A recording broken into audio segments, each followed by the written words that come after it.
Já vos esquecestes da exortação que argumenta convosco como filhos.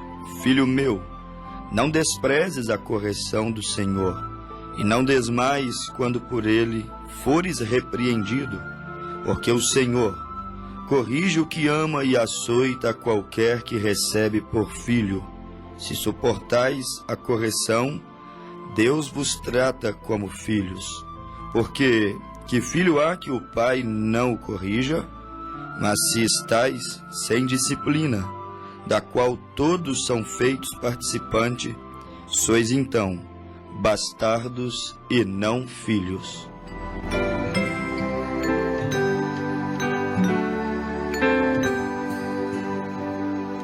O bom pastor buscou-me já longe do redil, e com ternura achou-me caído, triste viu as chagas, com amor pensou, e ao lar nos braços me levou.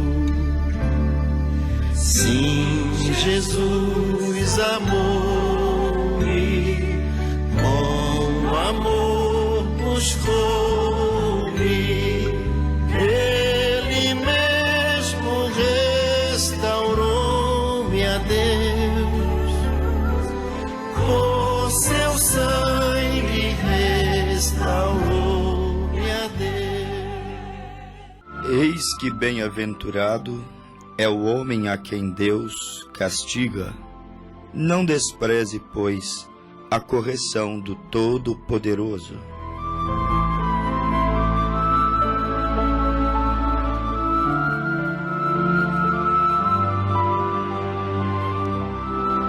Porque o Senhor repreende aquele a quem ama, assim como o Pai ao Filho a quem quer bem.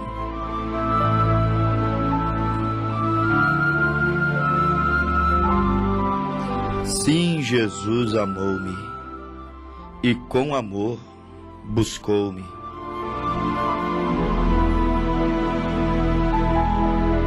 Estas são escrituras que se encontram no livro de Provérbios 3, verso 12 e 13.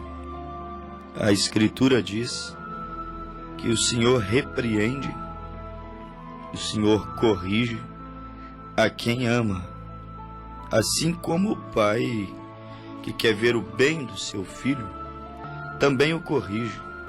Provérbios capítulo 3, verso de número 12. Também aos Hebreus capítulo 12, a partir do verso 5, texto tomado para abrir a nossa programação, nós vemos o apóstolo São Paulo dizendo que o homem que teme a Deus não deveria desprezar a correção. Por mais dura que ela venha a ser, o homem que teme a Deus, que anseia, aquele homem, aquela mulher, que anseia, deseja um dia morar com o Santíssimo, estar com Deus, Paulo disse, não desprezes a correção. É coisa de gente sem juízo, desprezar, se arrepiar tudo. É coisa de gente que não tem juízo, se levantar contra a correção do Altíssimo. E pior do que isso, Paulo escreve aos Hebreus capítulo 12, no verso de número 7, que se nós não suportamos a correção que a palavra nos corrige, a Bíblia diz que se nós suportamos, somos filhos. E ele disse no verso 7 de Hebreus 12 que o filho é corrigido pelo Pai. Nosso Pai é Deus, é a palavra. E os verdadeiros filhos de Deus, eles não se rebeliarão contra a correção divina. No verso 8, vem um choque para aqueles que não têm humildade. A Bíblia diz que aqueles que se humilham ante a correção do Senhor, ante a ferida que o bom pastor nos faz, porque o nosso conceito de bom e de amor é tão pobre, mas tão pobre, que nós aceitamos a ideia de que o bom não fala a verdade, o bom não machuca o sentimento, o bom não nos entristece. A verdade, às vezes, dá alguns choques, entristece, frustra, mas é necessário. 1 Coríntios 7,10, a Bíblia diz que há uma tristeza segundo Deus. Às vezes Deus nos lança aos pedaços. É bom. Muitas das vezes o pai tem que deixar o seu filho aos pedaços. Claro, isso é força de expressão. Deixá-lo aos pedaços é sentá-lo na cadeira e falar algumas verdades com ele. E mostrar para ele o quanto ele está distante do lugar que ele jamais deveria se apartar. O quanto ele está se desviando dos princípios que ele jamais deveria se distanciar. O pai, às vezes, tem que fazer isso com o filho. Mas o duro de tudo isso é que Paulo diz aos Hebreus 12:8, estou falando com consciência, e Paulo disse no verso 7 aos Hebreus 12, que se nós suportamos a correção, nós somos filhos.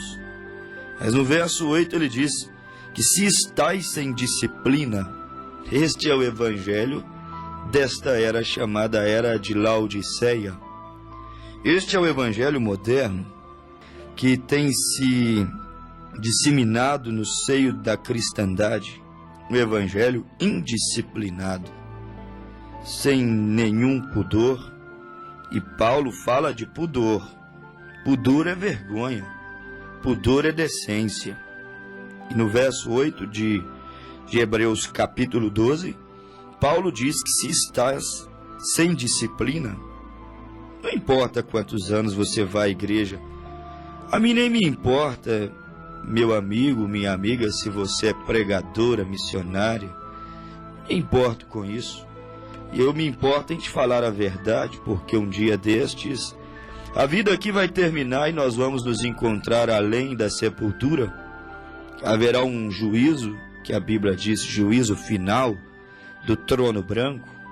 E eu quero olhar para os teus olhos como alguém que talvez até te deixou triste, porque tocou na sua ferida, porque teve coragem de denunciar o teu pecado, mas não para te julgar, para te fazer reconhecer. O pai não corrige o filho simplesmente para vê-lo chorar de dor, para deixá-lo humilhado. O pai corrige o filho unicamente com o desejo de que ele não faça mais aquilo. Quando a Bíblia te corrige, é a fim de te levar ao arrependimento, e levar ao arrependimento é levar-te a reconhecer que não conseguirás chegar ao arrebatamento da igreja atropelando tantas escrituras assim, desrespeitando os princípios, desrespeitando a doutrina bíblica, apostólica, passando por cima do que Jesus deixou através dos seus apóstolos e de seus profetas como herança da igreja cristã. Você não conseguirá chegar no arrebatamento, não conseguirás chegar diante de Deus justificado sem disciplina. Mas se estás sem disciplina, da qual todos são feitos participantes, aí Paulo disse, então sois bastardos e não filhos. Paulo quem disse, não é o pastor Bruno. Paulo é quem disse que se estás sem disciplina, se você se arrepia todo como uma galinha choca quando a palavra fere o teu pecado, quando a palavra combate o teu erro, não sou eu, meu amigo. A Bíblia diz aos Hebreus 12:8 que se você se arrepia e rejeita, és bastardo. Então você logo vê que o conceito desta era que nós estamos vivendo acerca do que é o amor de Deus é um conceito muito pobre. Sim, Jesus amou-me, acabamos de ouvir o hino. Com amor buscou-me, Mas nós sabemos que o amor de Deus, pelos vários textos que eu já recitei aqui durante esse programa, nós vemos que este amor de Deus, ele é corretivo. Se tem um atributo do amor de Deus, se há uma evidência no amor de Deus, é ser corretivo. O amor de Deus não deixa o homem enganado em seus erros, não deixa o homem enganado em seus pecados. Muitas vezes o amor, como foi lido aqui já, como está escrito aos Provérbios 22:16, e também Provérbios capítulo 3, verso 12, e também 2 Samuel capítulo 7, como está escrito em Jó capítulo 5, verso também 17, e tantos outros lugares na Escritura. O amor de Deus, muitas vezes, como o amor de um pai, o leva. Muitas vezes o amor leva aquele pai, aquela mãe, dar umas varadinhas naquele filho que cospe no rosto dos outros. Muitas vezes o amor daqueles pais por aquele filho leva aquele pai a pegar, ainda que sem querer, doendo no seu coração, pegar uma varinha e então inibir aquele comportamento para fazê-lo entender que ele não pode cuspir no rosto dos outros, para fazê-lo entender que ele não pode bater no rosto da mamãe, não pode bater no rosto do papai, não pode bater no rosto do vovô e da vovó. O pai que ama ensina para o seu filho que há limites. E Deus pergunta aos nossos muitos ouvintes agora: não ensinaria Deus à sua igreja? Não ensinaria Deus aos seus filhos que há limites na palavra? Que há preceitos, há ensinos sagrados que não podem mudar? Porque Paulo escreveu aos Hebreus 13:8 que Jesus Cristo é o mesmo ontem, hoje e eternamente. É o mesmo em sua essência, é o mesmo em sua doutrina, é o mesmo em sua palavra, é o mesmo em seu ensinamento. Ninguém pode mudar a Deus. O pai que ama ensina seu filho que existem limites. É necessário ensiná-lo, porque se não ensiná-lo, a vida cruel vai ensiná-lo. Se não ensiná-lo, a penitenciária vai ensiná-lo. Se não ensiná-lo, a vida lá fora, os sofrimentos de sabores irão ensiná-lo. O sofrimento vai chegar para a vida dele, porque seus pais não puderam ensinar. Nosso conceito de amor é pobre. Este pai que não corrige, este pai que não ensina o seu filho, realmente não o ama. Porque o pai que ama, ele ensinará. Não importando se momentaneamente ele não se sentirá bem, porque Paulo disse também que a correção no momento, ela produz uma expectação horrível de juízo. A correção no momento não faz bem, mas ela resultará, disse o apóstolo São Paulo, em glória. E quantos filhos dizem: dou graças a Deus porque meu pai me corrigiu. Dou graças a Deus porque a minha mãe me corrigiu. Nosso conceito de amor é muito pobre. Nosso conceito do que é amor, falando como cristão, temos que amar, irmão, temos que amar, irmã. Conceitos tão superficiais, tão pobrezinhos acerca do que é amar. Conceito tão pobre, superficial. Muitos pensam que amor é bajular. Muitos pensam que amar é aceitar tudo que desagrada a Deus. Muitos pensam que amar, ora, meu amigo, é você ser conivente, parcial com o pecado. Se tem uma coisa que aborrece a Deus, chama-se pecado, porque pecado é incredulidade, pecado é dúvida, e Deus não aceita ser desacreditado.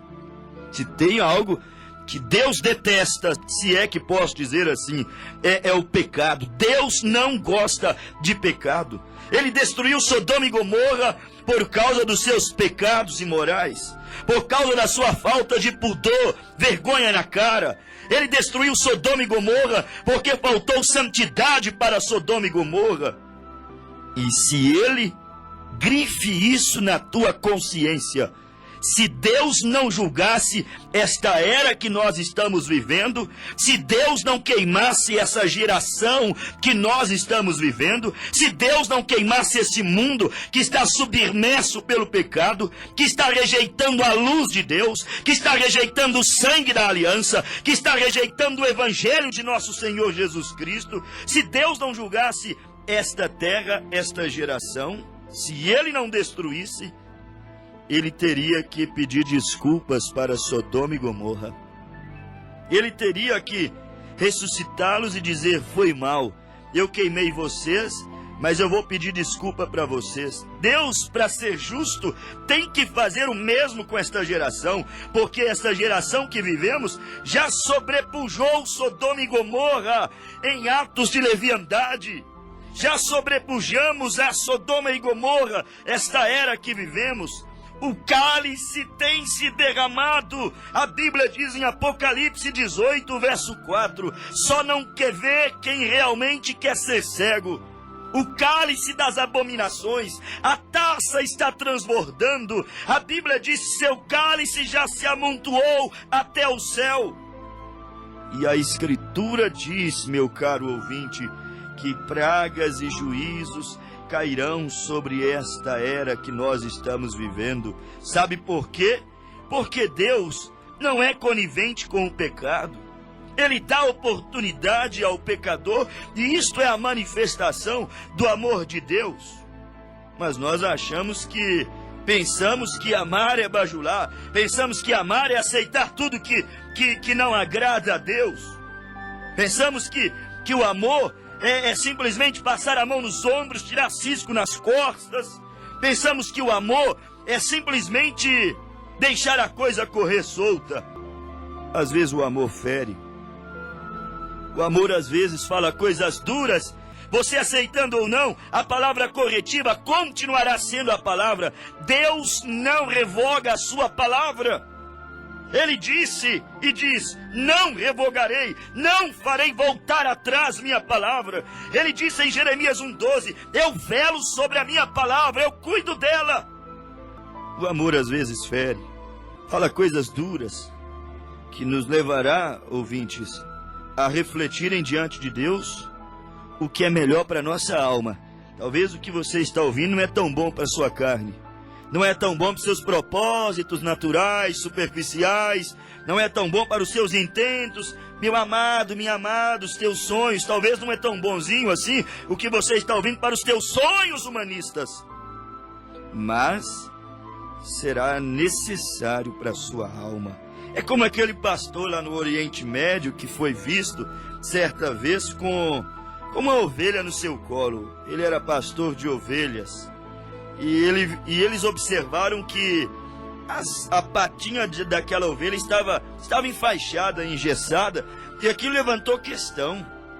Pessoas perguntaram para ele: pastor, por que essa ovelha está com as perninhas engessadas? Ela caiu no precipício?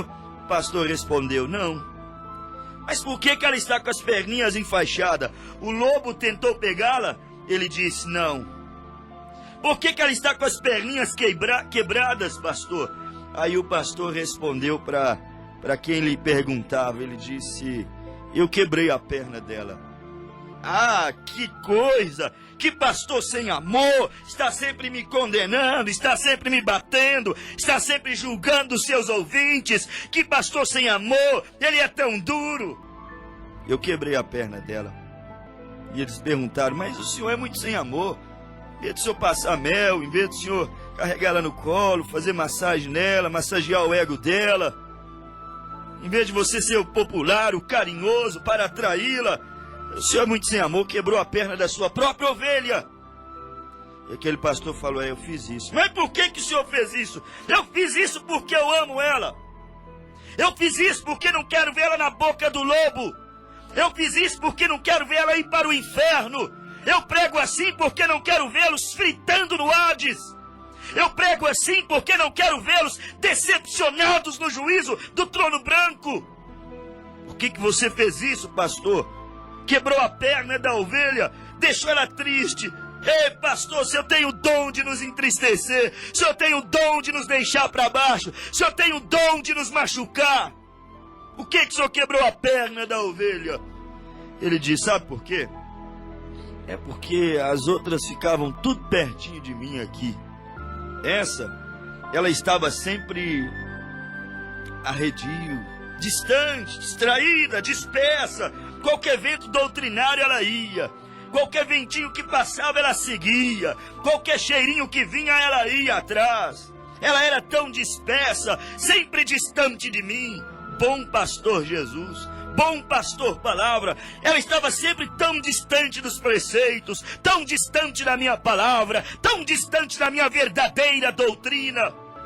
Então eu resolvi quebrar a perna dela. Sabe para quê? Não é para ver ela sentir dor.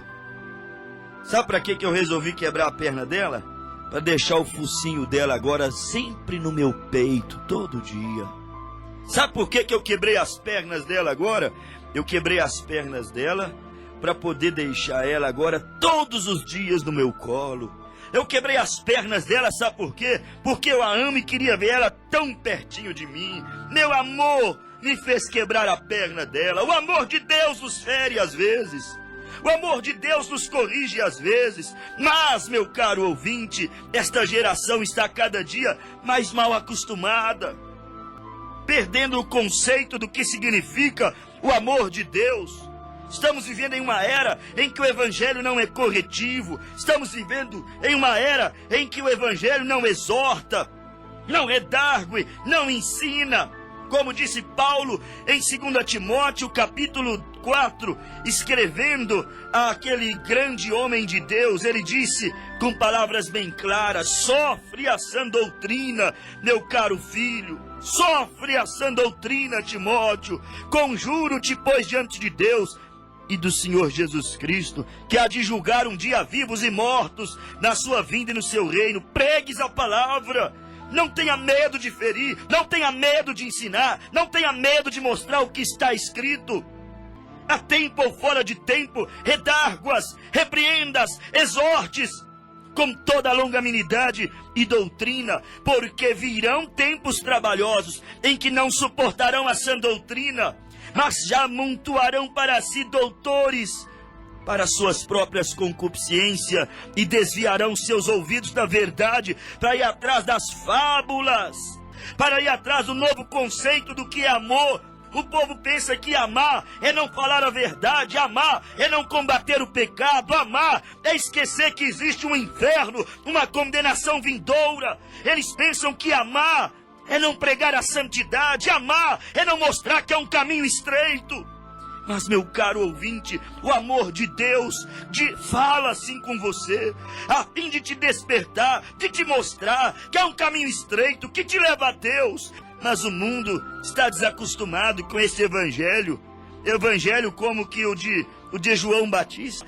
A Bíblia diz no livro de Mateus 14, verso de número 10, e mandou degolar João no cárcere, e a sua cabeça foi trazida num prato e dado à jovem, e ela a levou à sua mãe. Olhe bem para vocês verem. Degolaram a cabeça de João Batista no cárcere. E eu pergunto, por que degolaram a João Batista? Porque combateram a mensagem de João Batista, porque tentaram silenciar a pregação de João Batista. Sabe por quê? Porque ela não era igual de 99,99 dos nossos pregadores modernos dessa era. Era uma pregação que feria, que cortava, que combatia o pecado até a raiz. João dizia: eis que o machado está posto à raiz das árvores. E eu acredito que se João estivesse aqui hoje, em nossa cidade, pregando para as nossas igrejas, em 24 horas de púlpito, colocariam ele na cadeia bem rápido. Mandou degolar a João, homem que Jesus Cristo havia dito que, dos nascidos de mulher, ninguém havia maior do que ele. Arrancaram seu pescoço no cárcere. E eu pergunto, por que mandaram degolar um homem como aquele, que não se corrompia com a religião, não se vendia por dinheiro, não tinha uma vida manchada, suja pelo pecado? que não prostituía seu corpo, seu entendimento, não prostituía sua doutrina, não prostituía sua alma, porque mandaram degolar a João Batista. O que fez João de errado? Qual crime ele cometeu? Ele roubou, ele matou, ele estrupou. Qual foi o seu pecado para que fosse condenado à morte?